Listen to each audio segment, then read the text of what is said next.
ठीक है, अभी एमवीसी ले रहे थे, अभी वेब एपीआई एंड देन उसके बाद इसका नाम दे दो माय एपीआईज। ठीक है, नाम मैंने दे दिया एंड देन उसके बाद ये अलग पार्ट जूम नहीं होगा, लेकिन मैं कोडिंग पार्ट जूम कर दूंगा। मैंने इसको क्या किया, क्रिएट कर दिया। तो जैसे आप नॉर्मल एमवीसी बनाते हो वैसे एपीआई प्रोजेक्ट सेलेक्ट करना बनाना तो वैसे ही है, क्या इसमें अलग। अब देखो इसमें चेंजेस क्या क्या आ गए हैं आपके पास, वो थोड़ा समझने की जरूरत है। इसमें अगर आप समझोगे तो इसमें ना आपके पास ये जो पार्ट आपके पास है, मैग्नीफायर इसमें है,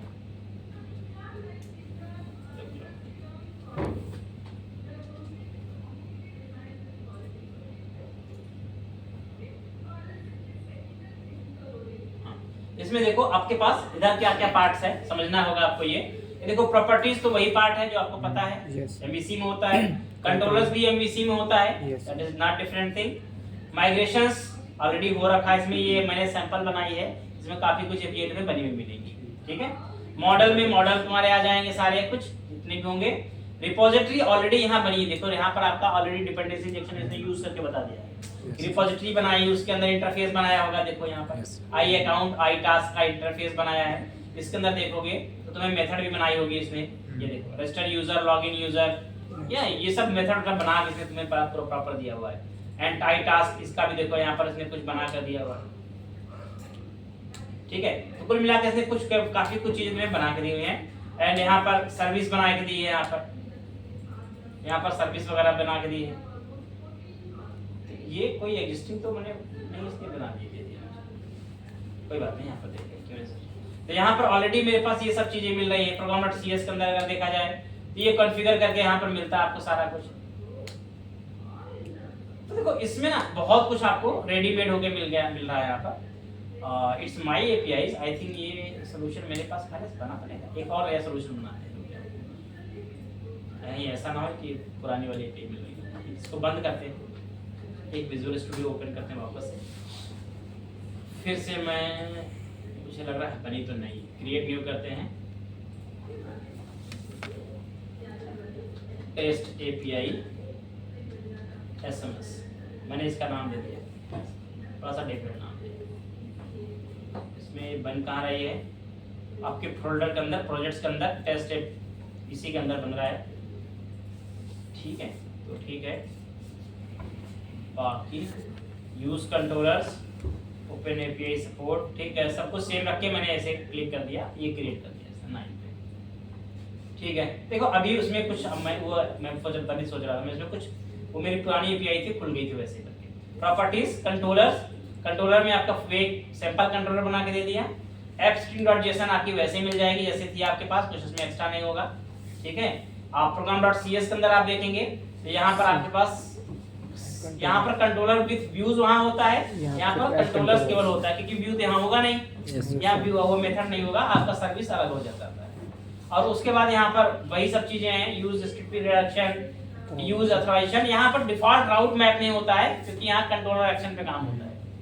ठीक है, देखो राउटिंग वैसे क्या होती है, राउटिंग हमारे पास दो तरह की होती है मेनली। ठीक है, एक होती है कन्वेंशनल राउटिंग जो हम यहाँ पर डिफाइन या एमवीसी में डिफाइन करते हो, डिफॉल्ट राउट कंट्रोलर कौन सा कॉल होगा, एक्शन कौन सा कॉल होगा, पैरामीटर क्या होगा। और एक होती है हमारी एट्रीब्यूट बेस्ड राउटिंग जो हम अपने कंट्रोलर पे और एक्शन पे यूज करते हैं एज एट्रीब्यूट। तो जब हम एपीआई बनाते हैं, एपीआई के अंदर हम लोग मैक्सिमम यूज करते हैं एट्रीब्यूट बेस्ड राउटिंग, क्योंकि हर एक्शन का एट्रीब्यूट अलग अलग हो सकता है, राउट अलग अलग हो सकता है, तो अलग अलग राउटिंग हम लोग उस पे करते हैं। और एमवीसी के अंदर नॉर्मली हम लोग कन्वेंशनल राउटिंग यूज करते हैं, कन्वेंशन फॉलो करते हैं जो हम program.cs के अंदर रजिस्टर करते हैं डिफॉल्ट राउट। ठीक है, तो यहाँ हम यूज करेंगे एट्रीब्यूट राउटिंग, वहां हम यूज करते थे कन्वेंशनल राउटिंग। इसलिए यहाँ पर हमने अलग से राउट कोई मैप नहीं किया हुआ है, यहाँ पर एक कंट्रोलर केवल मैप होते हैं। अब उसके बाद कंट्रोलर के बाद जो राउट होंगे बाकी हम अपने से मैप करेंगे। कैसे मैप करना है वो हम आगे एक्शन में। program.cs में सर मल्टीपल राउट्स बना सकते हैं सर? program.cs में मल्टीपल राउट्स, मल्टीपल राउट डिफॉल्ट तो नहीं बना सकते, डिफॉल्ट तो एक ही रहेगा आपका। मल्टीपल बाकी अगर आप अलग अलग एरियाज बनाते हो तो उसके आप बना सकते हो, अलग अलग एरिया बनाते हैं तो, अदरवाइज आपको एक ही राउट आपका रहेगा। बाकी आप अपने एक्शन लेवल, कंट्रोल लेवल पर डिफाइन कर सकते हैं। देखो राउट मल्टीपल डिफाइन करने का कोई टेंशन नहीं है, लेकिन डिफॉल्ट तो एक ही रहेगा, इंपॉर्टेंट ही है। ठीक है, इसको रन करा लेते हैं। देखो इसको जब मैं रन कराऊंगा तो ये आपकी एपीआई का प्रोजेक्ट जो होगा डायरेक्टली देखोगे तो रन कर जाएगा। ठीक है, जब ये रन करेगा तो देखो क्या बेसिकली ओपन करके आपको देता है। ये सैंपल एपीआई आपको बना के देता है, अभी फिलहाल कुछ नहीं देगा। मैं यहाँ इसको IIS पे ऑन करूंगा, ये सैंपल एपीआई आपको बना के देगा।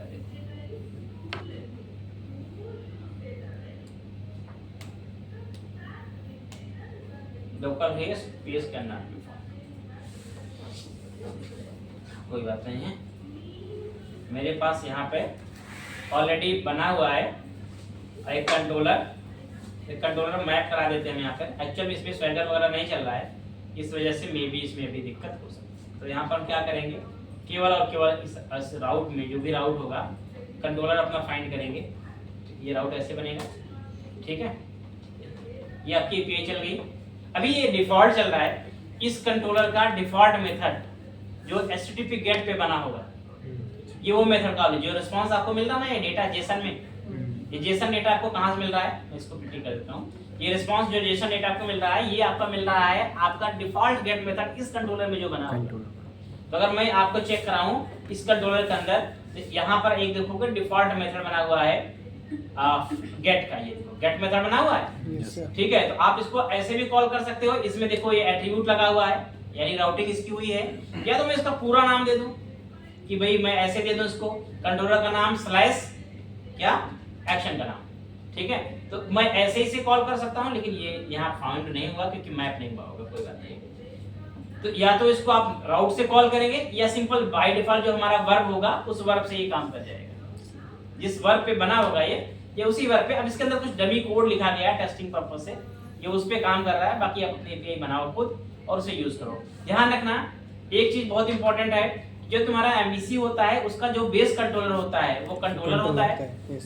यहाँ एपीआई का जो बेस कंट्रोलर है वो कंट्रोलर बेस, कंट्रोलर दोनों का बेस कंट्रोलर दोनों का अलग अलग होता है। तो इसमें भी ये भी कंट्रोलर वो भी कंट्रोलर, लेकिन दोनों अलग कैसे होते हैं, इनके बेस कंट्रोलर अलग है, इसलिए ये दोनों अलग है। वो एमवीसी बोला जाता है और ये एपीआई कंट्रोलर बोला जाता है, क्योंकि दोनों का बेस अलग अलग है। ठीक है, प्लस इसके साथ एक हमारे पास यहाँ फिल्टर होता है एपीआई कंट्रोलर, ये हमें हर कंट्रोलर पर रजिस्टर करना होता है। वैसे ये जब भी कोई कंट्रोलर बनाओगे तो अपने आप ही रजिस्टर होकर आपको मिल जाएगा। ठीक है, ये बहुत सिंपल चीजें हैं। अच्छा, इसमें अभी हमने ब्लैंक लिया था इसलिए कुछ मिला नहीं, अदरवाइज इसमें आपको स्वैगर वगैरह भी कॉन्फ़िगर करके मिल जाते हैं।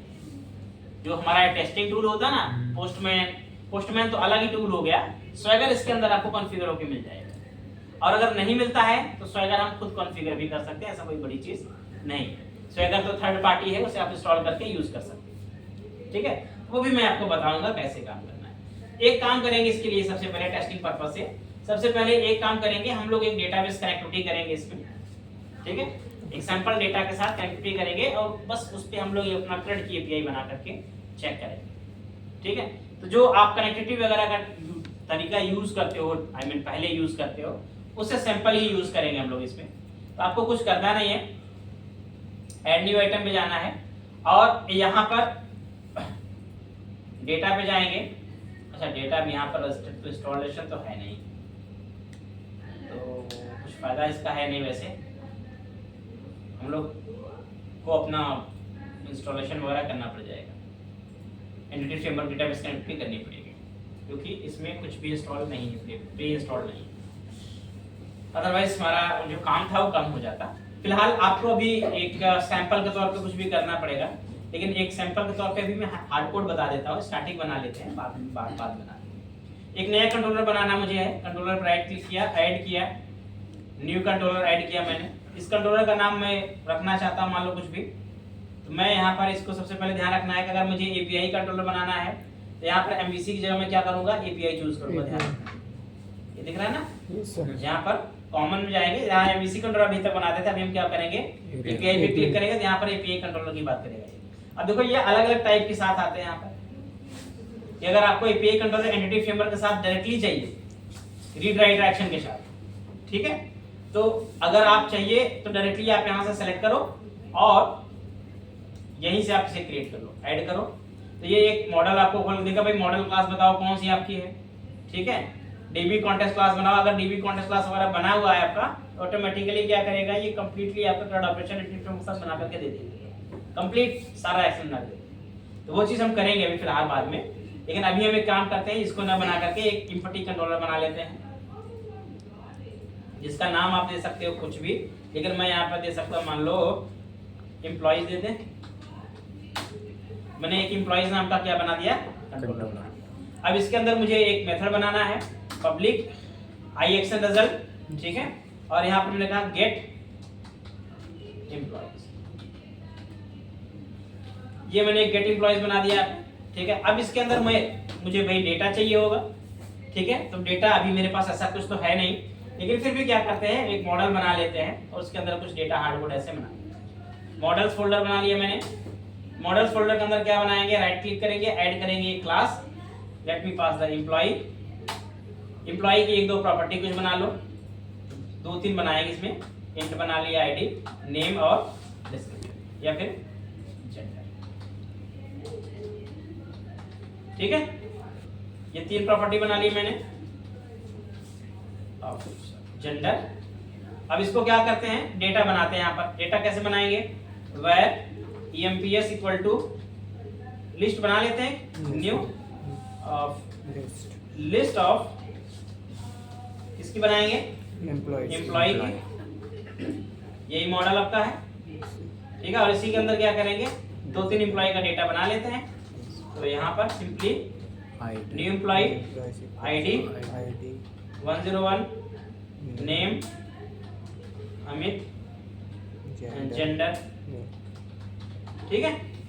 तो 2 या 3 रिकॉर्ड बना लेते हैं, यहाँ पे 3 बना लेते हैं फटाफट, क्योंकि ज्यादा डेटा बनाने में टाइम लगेगा, सैंपल देखना है तो कम बना के देख लेते हैं। अजीत,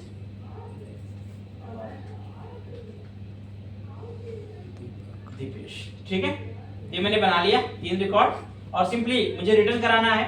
तो देखो अब इंपॉर्टेंट पॉइंट यहाँ पर ये है कि आप रिटर्न कैसे कराते हैं। यहाँ पर अभी तो आप नॉर्मल व्यू रिटर्न कराते थे, लेकिन यहाँ पर आप रिटर्न कराएंगे एक्चुअल में एचटीटीपी रिस्पांस, क्या रिटर्न कराएंगे, एचटीटीपी रिस्पांस, ठीक है। तो एचटीटीपी रिस्पांस में आप बेसिकली रिटर्न करा सकते हैं ओके के साथ, जस्ट ओके मेथड। ओके मतलब आपको पता है 200 होता है एचटीटीपी रिस्पांस कोड में। ओके में हम क्या पास कर सकते हैं, अपना ऑब्जेक्ट पास कर सकते हैं, ठीक है।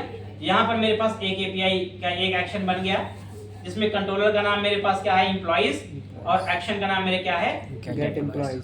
राउट इसका कैसे बना है, ध्यान रखना, एपीआई स्लैश कंट्रोलर का नाम स्लैश एक्शन का नाम। But this action by default works on HTTP verb, क्योंकि बाय डिफॉल्ट वर्ब हमारे एक्शन का क्या होता है, गेट होता है, एचटीटीपी गेट होता है, ठीक है। सबसे पहले चीज तो गेट डिफाइन कर दो, ज्यादा बेटर है।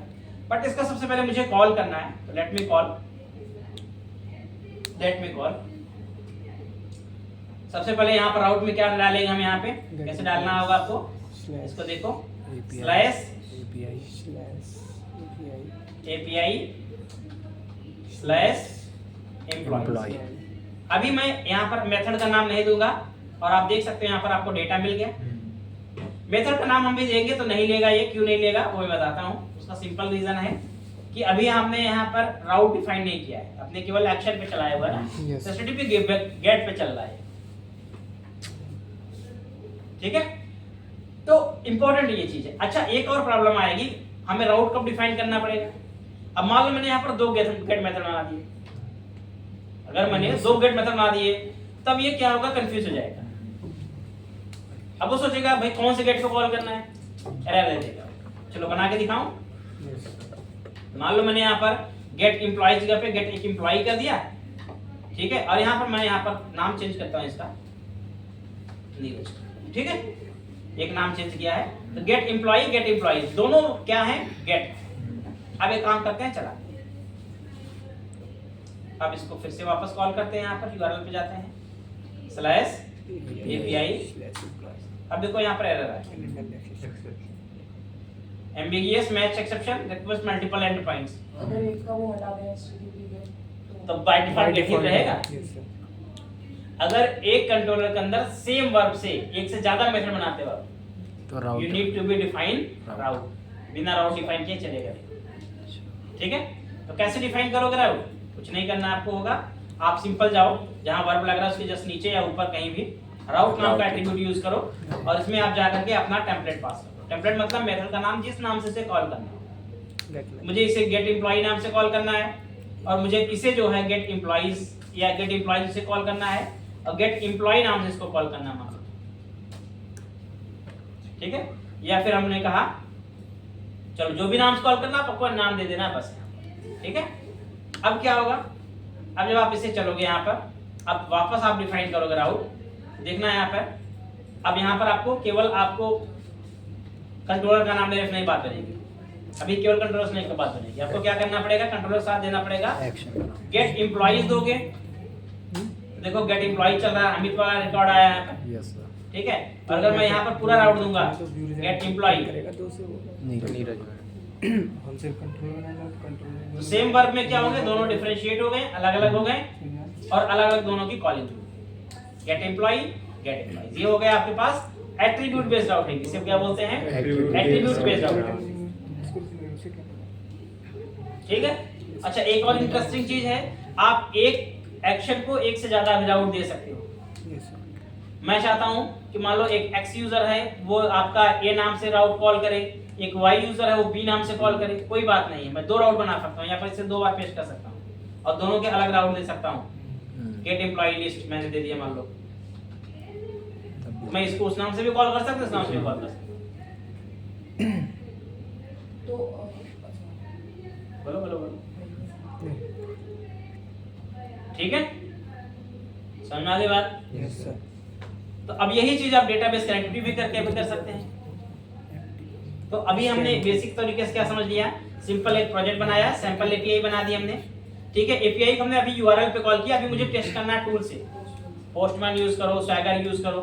स्वैगर तो कॉन्फ़िगर करना पड़ेगा, पोस्टमैन अभी यूज कर लेते हैं। तो देखो मेरे सिस्टम में ऑलरेडी पोस्टमैन इंस्टॉल है, यस सर। एपीआई टेस्ट करनी है तो पोस्टमैन आपको चाहिए होगा, ठीक है। सिंपली क्या करेंगे, ऑन कर लेंगे इसको।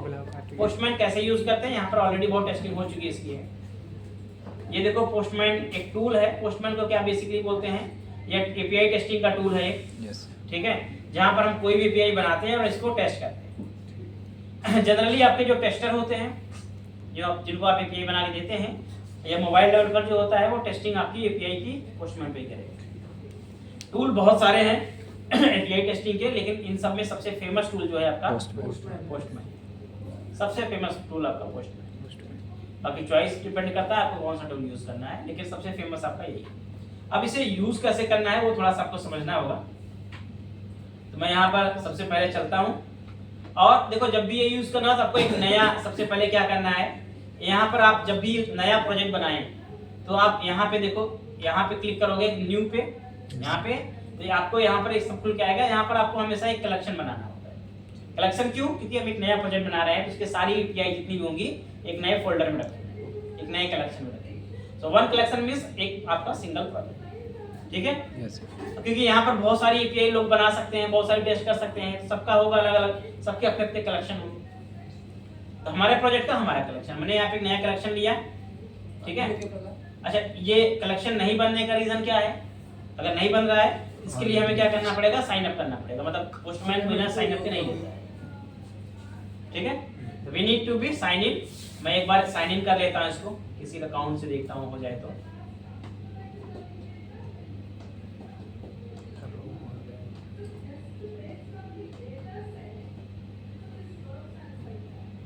गूगल से कर लेते हैं, मेरा अकाउंट है ना, मैं इसे कर देता हूँ, इसमें ऑलरेडी अकाउंट बना होगा।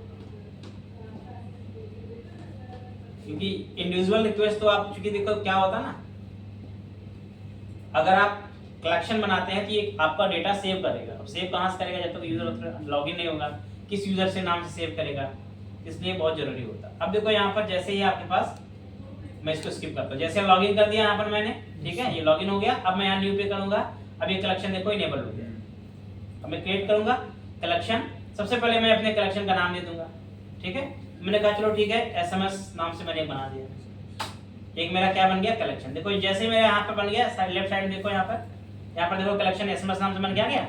अब इसके अंदर मैं फर्दर फोल्डर भी बना सकता हूँ और रिक्वेस्ट भी डाल सकता हूँ। अगर आपको इसके अंदर मल्टीपल सब प्रोजेक्ट्स हैं तो फोल्डर सब बना दो, इस पे 3 डॉट पे क्लिक करो, और यहाँ पर क्या करो, ऐड फोल्डर कर दो या डायरेक्टली क्या करो, ऐड रिक्वेस्ट कर लो, चॉइस आपकी है, आपको क्या करना है, ठीक है। तो मुझे यहाँ पर डायरेक्टली रिक्वेस्ट ऐड करनी है, नया फोल्डर मुझे नहीं बनाना है, मैंने सिंपल क्या किया, रिक्वेस्ट। अब रिक्वेस्ट का नाम सबसे देना आपको, ठीक है। हमने कहा यहाँ पर गेट, जनरली एक्शन का जो नाम होता है वही हम लोग रखते हैं ताकि भूलने ना पाए या भूलने ना। यहाँ पर मेरे पास क्या है, गेट एम्प्लॉइज नाम से मैंने एक बनाया है अपनी ये रिक्वेस्ट। अब इसमें क्या है, आपको यूआरएल अपना लाके चिपकाना है, जो आपका यूआरएल होगा आप यहाँ चिपकाइए ला करके। तो यूआरएल हमारे पास यही था, इधर कॉपी किया मैंने और यहाँ ला करके मैंने इसको पेस्ट कर दिया। जस्ट रिक्वेस्ट को मैंने सेंड कर दिया, यहाँ देखो रिस्पांस मेरा आ गया, ये डेटा आ गया मेरे पास। यस सर, हिट हो गई मेरी एपीआई, टेस्ट हो गई, रिस्पांस सही आ रहा है मेरा, कोई दिक्कत नहीं है। बाकी इसमें हम बहुत सारे इनपुट पैरामीटर भी पास कर सकते हैं, आउटपुट के फॉर्मेट डिफाइन कर सकते हैं, बहुत कुछ हो सकता है, लेकिन कुल मिलाकर के एपीआई कॉल करने का सिंपल तरीका ही है आपके पास, ठीक है। अगर गेट एम्प्लॉइज वाली कॉल करनी है तो उसका चाहे नया राउट बना लो, नई रिक्वेस्ट ऐड कर दो, या सेम रिक्वेस्ट चेंज करके मैं इसको भेज सकता हूं। रिक्वेस्ट देखो यहाँ पर अमित वाला रिकॉर्ड आ रहा है, पोस्टमैन से टेस्ट करो। पोस्टमैन हालांकि अलग टूल है, अगर मैं यही एपीआई इस प्रोजेक्ट में स्वैगर कॉन्फ़िगर कर दूंगा तो ये क्या करेगा, ऑटोमेटिक मेरी एपीआई को स्वैगर पे ऑन कर देगा। यानी कि जैसे अभी रन कर रहा था प्रोजेक्ट ना, रन करेगा तो डायरेक्टली स्वैगर ऑन हो जाएगा और सारी लिस्ट आ जाएगी एपीआई की, वही मैं क्लिक करके टेस्ट कर सकता हूं। हॉपस्कॉच से हो जाएगा, हॉपस्कॉच बहुत सारे टूल होते हैं, बहुत सारे टूल हैं मार्केट में जिन्हें यूज करते हैं। ये डाउनलोड करना पड़ेगा तो ऑनलाइन हो जाएगा। हाँ, ऑनलाइन आपके पास जैसे फिडलर होता है, एपीआई टेस्टिंग टूल सर्च मारोगे तो आपके पास एक लंबी सी लिस्ट आ जाएगी, कोई भी यूज करो। लेकिन एक फेमस है, पोस्टमैन सबसे पॉपुलर टूल है, स्वैगर सबसे इजी टूल है। पोस्टमैन हर कोई यूज करता है, मोबाइल डेवलपर भी पोस्टमैन यूज करता है, टेस्टर भी पोस्टमैन यूज करता है, डेवलपर भी यूज करता है। स्वैगर केवल डेवलपर यूज करता है क्योंकि वो डेवलपर फ्रेंडली जाता है, ठीक है। स्वैगर कॉन्फ़िगर करने का आपके सिस्टम में कुछ स्टेप्स होता है, आप उसे कॉन्फ़िगर कर लो अपने प्रोजेक्ट के अंदर। सिंपली 2 4 10 लाइन का कोड होगा, आपको मिल जाएगा कॉन्फ़िगर करने के लिए, कॉन्फ़िगर कर लो, आपकी एपीआई स्वैगर करने लगेगी। समझ आया? Yes sir. बहुत ही आसान तरीका होता है। समझ में आई एपीआई टेस्ट कैसे करना है? यस ठीक है। अब ये एचटीटीपी वर्ब, जैसे भी हमने बोला ना, routing HTTP verb. HTTP verb क्या होते हैं यहाँ पर? वर्ब हमारे पास मल्टीपल होते हैं। जनरली क्या क्या होता है? HTTP get, post, HTTP post, HTTP put, patch, HTTP patch और एचटीटीपी डिलीट। यस मेन 2 हैं, गेट और पोस्ट। पोस्ट, यस बाकी 5 होते हैं। अगर डिलीट करना है, डिलीट वर्ब का यूज करो। अपडेट करना है, पुट और पैच का यूज करो। यस सिंगल रिकॉर्ड अपडेट करना है या पर्टिकुलर आपको इंफॉर्मेशन अपडेट करनी है, पैच यूज करो। आपको पूरा ऑब्जेक्ट अपडेट करना है, पुट यूज करो। ये वर्ब हम लोग यूज कर लेते हैं अपनी जरूरत के हिसाब से, हम एक्शन पे लगाते हैं वर्ब, हमेशा ध्यान रखना। जो मेरा मेथड लगाने होगा ना, उसके ऊपर आपको वर्ब लगाना है, ठीक है। Yes sir. And the next thing, routing आपको समझ में आ गई यस सर। कैसे यूज करनी है। एक पार्ट होता है इसमें कंटेंट नेगोशिएशन। एपीआई के अंदर एक पार्ट होता है कंटेंट नेगोशिएशन। इसका मतलब क्या होता है? इसका मतलब बहुत सिंपल होता है कि कभी-कभी ऐसा होता है, जैसे एक एपीआई है, जो आप एपीआई बना रहे हो, एपीआई या वेब सर्विस इसको हम बोल सकते हैं। सर्विस 2 तरह की होती है। एक को हम बोलते हैं सॉफ्ट सर्विस, SOAP, ठीक है, और एक होता है रेस्ट सर्विस। क्या होता है? रेस्ट और रेस्ट, ठीक है। तो यहाँ पर सोप, मैं डिफरेंस भी समझाता हूँ। Rest, SOAP versus rest, restful API, ठीक है। और इसके किसी भी हम लोग ट्यूटोरियल पे कहीं ओपन कर लेते हैं, थोड़ा सा। ये तुम्हारा डेटाबेस से डेटा को एपीआई कन्वर्ट कर देता है। एपीआई नहीं दिख रहा है। देखो, शॉप SOP, ठीक है। शॉप का पूरा नाम क्या होता है? Simple object access simple object access protocol, ठीक है। REST it's a representational state transfer, ठीक है। तो एक्चुअल में क्या है, ये क्या है, ये simple access object access protocol का इस्तेमाल करते हैं और ये रिप्रेजेंटेशनल स्टेट ट्रांसफर प्रोटोकॉल का इस्तेमाल करते हैं, ठीक है। ये HTTP यूज करते हैं, ठीक है। ये क्या करते हैं? Transport data in standard XML format. ये क्या करते हैं? डेटा ट्रांसमिशन इनका जो होता है XML फॉर्म में होता है, क्योंकि देखो पहले हमारा जो डेटा ट्रांसमिशन का टेक्निक होता था ना वो एक्सएमएल ही था। तो पहले हमारे पास सॉफ्ट सर्विसेज चलती थी, ठीक है, लेकिन जब हम थोड़ा सा एडवांस हो गए तो हमारे पास आ गया जेसन, ठीक है। तो जो नई वाली सर्विस आने लगी यानी कि रेस्ट सर्विस जो बनाई गई वो जेसन के साथ ट्रीट करने लगी, क्योंकि एक्सएमएल डेटा के साथ क्या होता है कि कंटेंट जो होता था वो बहुत हैवी होता था। ये एक्सएमएल में नोड होते हैं, एचटीएमएल जैसे नोड होते हैं। अब नोड डेटा के साथ अगर नोड होगा तो नोड आपका मेमोरी कंज्यूम करेगा, स्ट्रिंग होगा, मेमोरी कंज्यूम करेगा, तो उससे क्या होता है डेटा का साइज ज्यादा हो जाता था, जो ट्रांसपोर्ट करने में ज्यादा टाइम लेता था। जेसन क्या है, लाइट वेट होता है, क्योंकि इसमें कोई नोड वोड तो होता नहीं है, इसमें केवल ऑब्जेक्ट फॉर्मेट में की वैल्यू पेयर में डेटा होता है, ठीक है।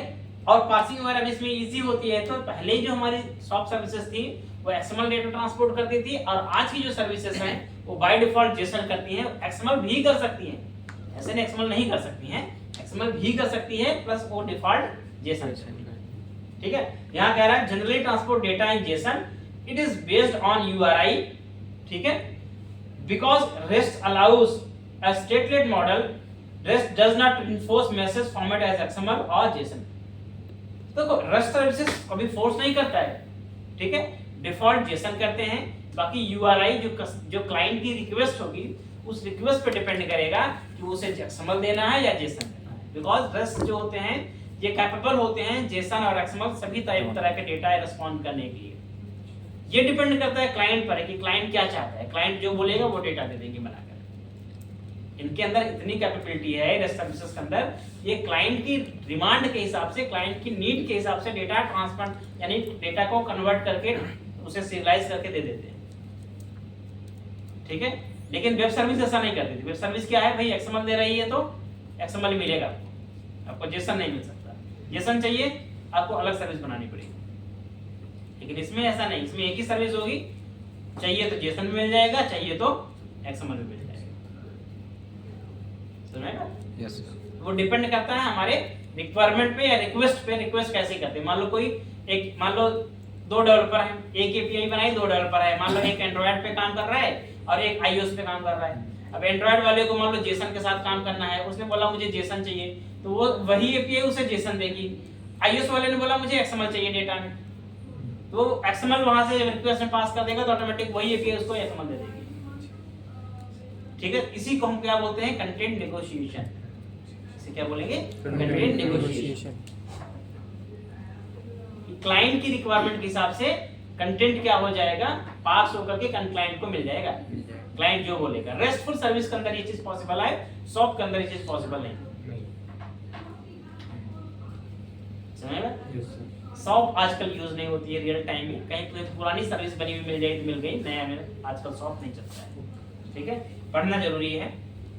देखो, because it is XML based and relies on soft, so it works on WSDL। WSDL का आर्किटेक्चर मॉडल होता है, इस पे ये काम करते हैं, ठीक है। वर्ब्स जैसे यहाँ पे यूज होते हैं, और ये क्या यूज करते हैं, HTTP गेट, पोस्ट, पुट और डिलीट यूज करते हैं, ठीक है। Works over HTTP, HTTPS, SMTP, XMPP, ये सब प्रोटोकॉल्स हैं। ये इन प्रोटोकॉल्स पे काम करता है, जबकि आपका ये क्या है, केवल HTTP, HTTPS पे काम करती है, ठीक है। Highly structured type, less structured type, बल्कि लेस बल्कि डेटा, मतलब इसमें स्ट्रक्चर बहुत कॉन्फ़िगर, एक्सएमएल डेटा का स्ट्रक्चर ऐसे होता ही है, कॉम्प्लेक्स होता है। यहाँ आपका डेटा बल्कि नहीं होता है, यहाँ पर सिंप्लीफाइड होता है और लाइट वेट होता है। Design with large enterprise application in mind, ठीक है। तो ये एक्चुअल में क्या है कि बहुत बड़े एप्लीकेशन को सोच करके डिजाइन किया गया था, बहुत बड़े लेवल पे। बट ये क्या है, mobile application, light weight devices जो होते हैं आजकल जो चल रहे हैं, उनको सोच के डिजाइन किया गया है। बट फ्रीक्वेंटली बोला जाए तो आजकल इसी का टाइम है, रेस्टफुल सर्विसेज ही बनती हैं, आजकल सॉफ्ट सर्विसेज का मतलब नहीं है, चाहे बड़ा एप्लीकेशन हो या छोटा एप्लीकेशन, ठीक है, क्योंकि परफॉर्मेंस ऑप्टिमाइज इसमें रहती है। तो ये सॉफ्ट का है। तो बेसिकली जो यहाँ पर सॉफ्ट के अंदर की पॉइंट्स है ना, उसी को हम बोलते हैं कंटेंट नेगोशिएशन, कि अगर हमारी रिक्वेस्ट, हमारी जो एपीआई है, हमारे रिक्वेस्ट के अकॉर्डिंग, हमारी जो रिक्वेस्ट होती है उसके अकॉर्डिंग अगर हमें इंफॉर्मेशन दे रही है, डेटा दे रही है, तो वो क्या कहलाएगा, कंटेंट नेगोशिएशन। तो मे बी हम स्ट्रिंग भी ले सकते हैं, मे बी जेसन भी ले सकते हैं, और मे बी अपना कोई भी टाइप का डेटा, एक्सएमएल चाहिए एक्सएमएल मिल जाएगा, जेसन चाहिए जेसन मिल जाएगा, जो आपको चाहिए होगा, ठीक है। लेकिन बाय डिफॉल्ट क्या मिलेगा? JSON। JSON। यस अगर मैं नहीं बताऊं कुछ भी JSON ही मिलेगा, बट अगर मैं उसे स्पेसिफाई कर दूंगा तो मुझे क्या मिल सकता है, जो मैं रिक्वेस्ट करूंगा वो मिल जाएगा। ठीक है, तो ये तो बेसिक स्टोरी है। अभी अपने को क्या करना है नेक्स्ट फेज में, अपने को सिंपली डेटाबेस कनेक्टिविटी करनी है। एक सिंपल सी कोई एक मॉडल ले लो, माइग्रेशन कर लेंगे, एक टेबल ले लो, ठीक है, और उस टेबल पे सिंपल अपना क्या करना है, डेटाबेस कनेक्टिविटी कर लो, एक CRUD की एपीआई बनाओ, ठीक है, और उसमें लॉगिन रजिस्ट्रेशन कर लो, ऑथेंटिकेशन कर लो, ऑथराइजेशन कर लो कि कोई मान लो प्रोडक्ट है क्रिएट करना है। अब क्रिएट करने के लिए बिना लॉगिन के यूजर नहीं क्रिएट कर सकता है, उसके लिए यूजर ऑथेंटिकेशन कर लो, फिर उसको लॉगिन करा लो, JW टोकन इंप्लीमेंट कर लो।